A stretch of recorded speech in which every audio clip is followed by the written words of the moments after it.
ఇక్కడి నుంచే భగవద్గీత ఆరంభం. ఇంతవరకు జరిగిందంతా భగవద్గీతకి పూర్వపీఠిక లాంటిది. అంటే భగవంతుడి యొక్క ఉపదేశం ఇప్పుడు ఈ 12వ శ్లోకం దగ్గర నుంచి ఆరంభం అవుతోందన్నమాట. తిరిగి 18వ అధ్యాయపు 66వ శ్లోకం దాకా ఈ ఉపదేశం సాగుతుంది. 66వ శ్లోకం తర్వాతవంతా ఉత్తర పీఠిక అని అంటారన్నమాట. అంటే ఇది దానికి ముందు జరిగిన పూర్వరంగం. 18వ అధ్యాయంలో 66వ శ్లోకం తర్వాత ఈ భగవద్గీత ఎవరు చదవాలి, ఎలా చదవాలి, దీనివల్ల కలిగే ఫలితమేమి, ఇవన్నీ కూడా మనకి ఆ చివరి శ్లోకాల్లో కనిపిస్తుంది. ప్రత్యేకించి వేరే గీతా మహాత్మ్యం అనేదేదో చదవాల్సిన అవసరం ఉన్నట్టుగా మనకి ప్రామాణికంగా తెలియటం లేదు.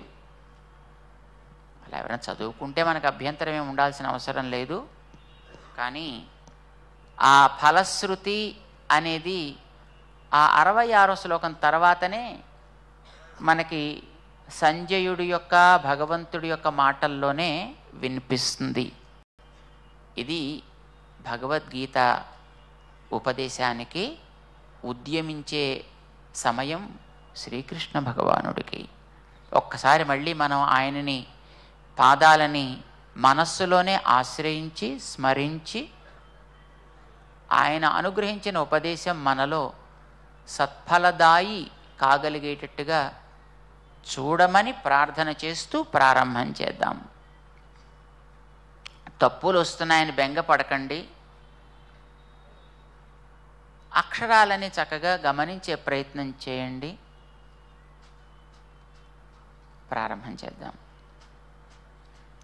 నత్వేవాహం జాతు నాసం నత్వం నేమే జనాధిపాః నచైవ న భవిష్యామః సర్వే వయమతః పరం దేహినోస్మిన్ యథా దేహే కౌమారం యవ్వనం జరా తథా దేహాంతర ప్రాప్తిః ధీరస్తత్ర న ముహ్యతి మాత్రా స్పర్శాస్తు కౌంతేయ శీతోష్ణ సుఖ దుఃఖదాః ఆగమాపాయినో నిత్యాః తాన్ తితిక్షస్వ భారత యం హి న